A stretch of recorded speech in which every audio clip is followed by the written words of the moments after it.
Hello, Virgo. There's a voice. You know the one. Not a dramatic voice, not loud, not intrusive, not the kind that announces itself in ways that are easy to address. The quiet one. The one that exists underneath the noise of your daily life in the specific register that only becomes audible when everything else goes still. In the shower, in the car, with no music on. In the particular quality of 3 a.m., when sleep won't come and there's nothing between you and whatever has been waiting to be heard. That voice has been trying to tell you something, not for the first time, for a while now. It says the same thing in different moments, in different forms, and then you manage it. Not consciously, not with the deliberate decision to ignore something important, but with the very effective, very practiced, very human habit of filling the space before it can finish speaking, with the next task, the next distraction, the next thing that needs doing or checking or responding to. And the voice goes quiet again, not because it's finished, because the noise is louder. And you've gotten very good at the noise. That's worth saying without judgment because it's true and because understanding it matters. You've gotten good at keeping enough movement, enough occupation, enough forward momentum that the still moments, the ones where the voice gets loud enough to be uncomfortable, don't last long enough to require a response. You move before they can settle. You reach for something before the nothing can speak. You stay busy in the specific, particular way of someone who has learned that busyness is a very effective management tool for the things you're not quite ready to face. And the things you're not quite ready to face, let's be honest about what that phrase actually means. It doesn't mean you're avoidant in some pathological way. It doesn't mean you're weak or unaware or incapable of handling difficult things. It means you're human. It means there are things in your life, truths, situations, feelings, versions of yourself that need examining, that carry enough weight, that approaching them directly requires more than a casual moment, requires more than the between tasks space you've been offering them, requires actual stillness, actual presence, actual willingness to sit with whatever surfaces when the noise finally stops.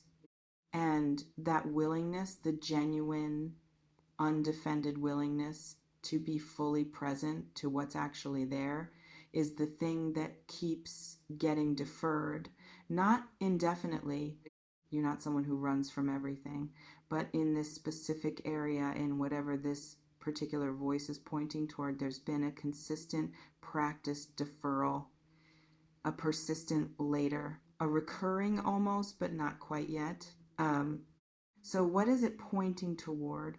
The voice, the thing that keeps surfacing in the still moments and then getting managed away before it can be fully heard. You probably have a sense of it, not a complete picture, maybe not even close to a complete picture, but a sense, a direction, the general territory of what's been trying to get your attention. Maybe it's a relationship that's been asking for honest examination for longer than you've been willing to give it. The specific quality of certain interactions that doesn't match what you tell yourself about how things are.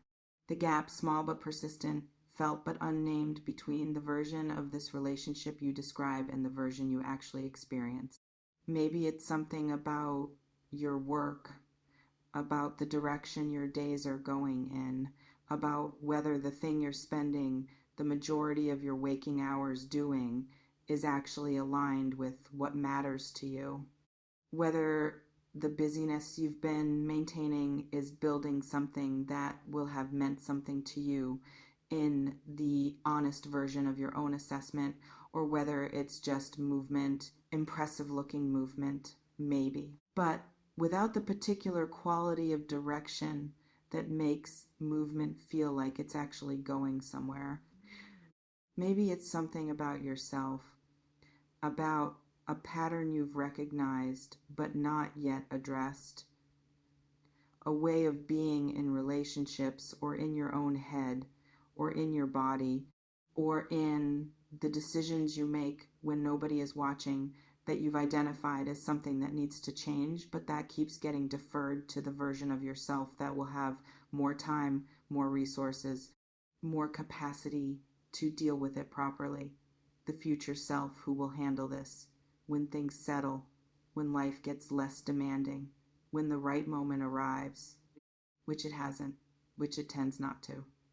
Because there's always another thing demanding the attention. Always another reason why right now isn't quite the right moment.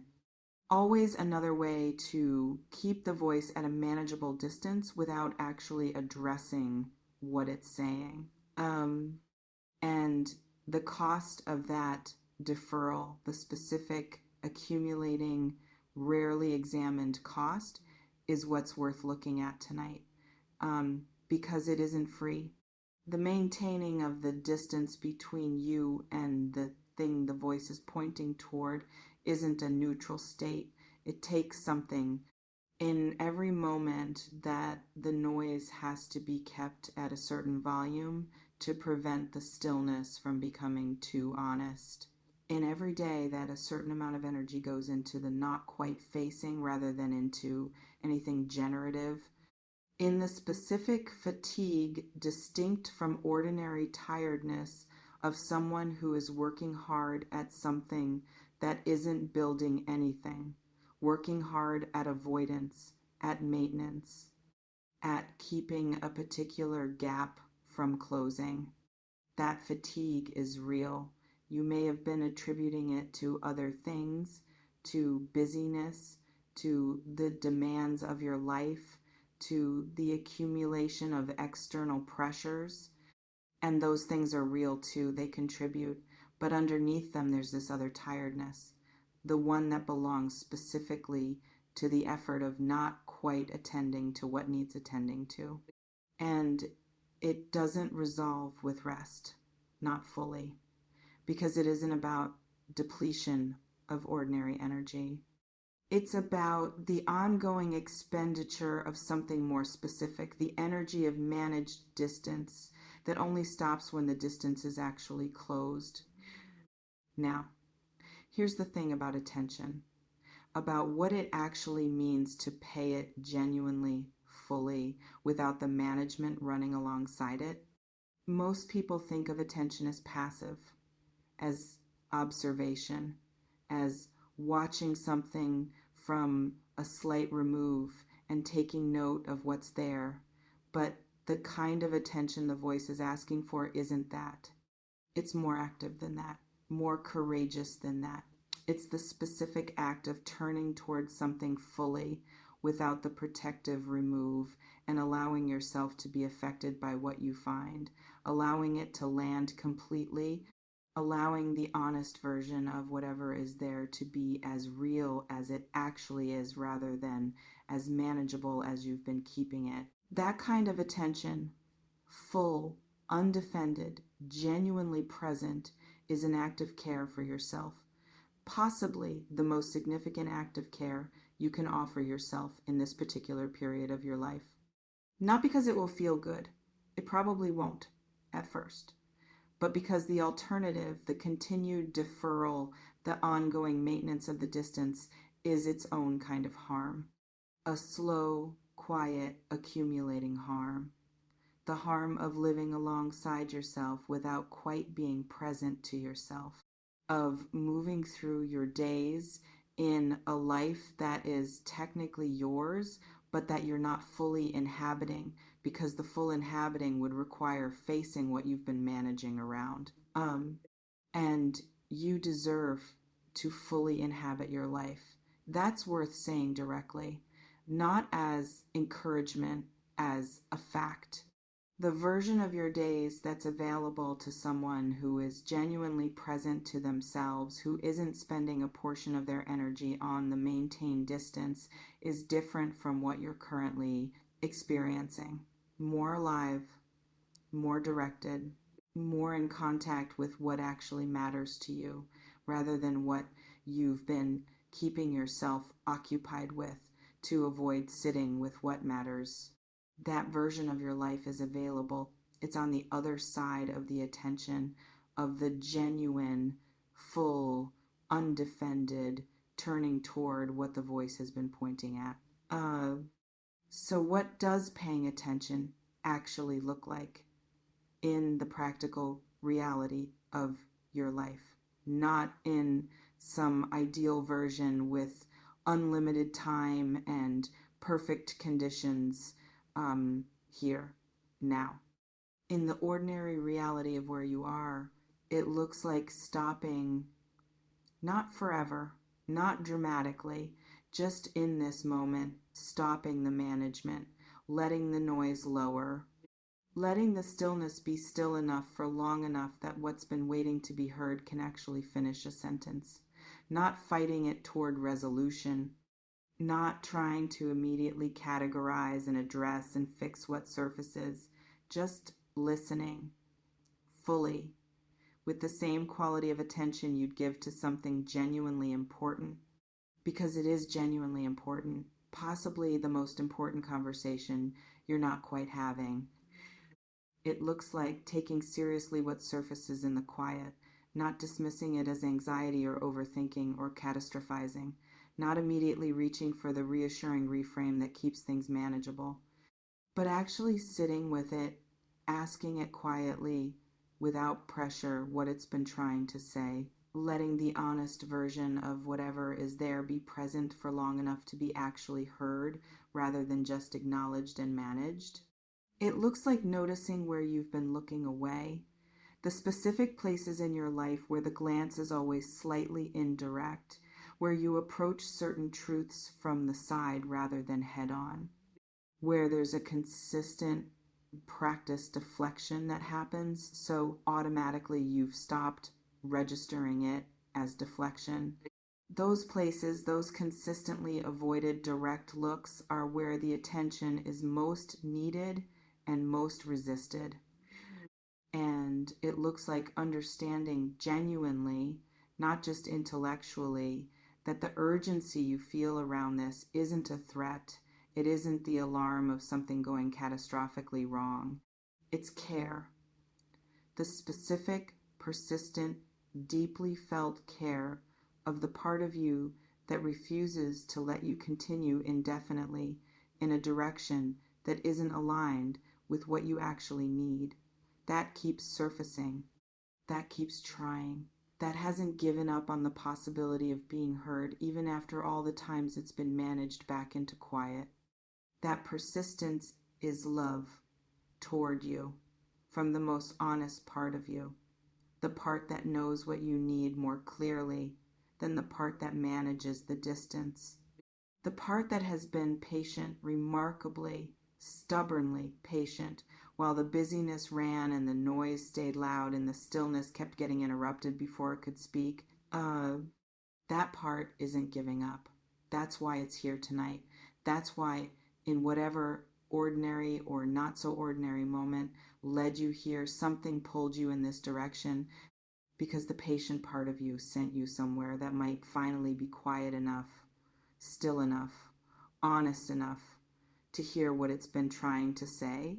And here, in this specific quality of attention, in this particular stillness, you can hear it.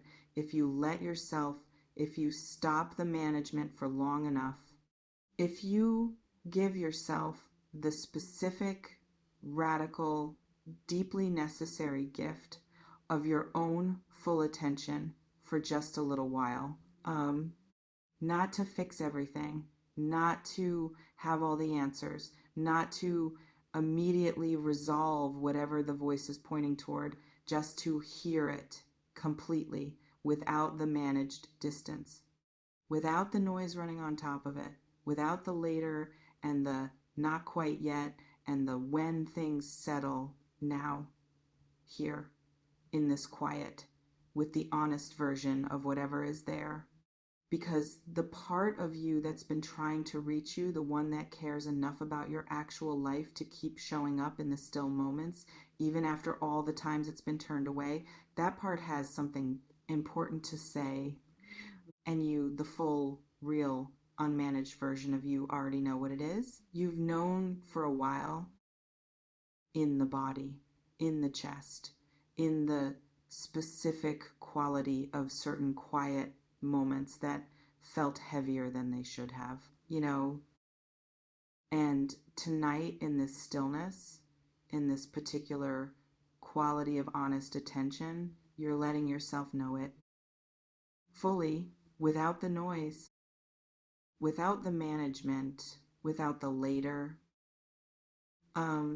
Just here, present to yourself, finally, completely present. That's the attention. That's what was being asked for, not from outside, from the part of you that has never, not once, stopped caring about whether you're okay, really okay, in the honest place where the real things live. You're there now, and that is everything.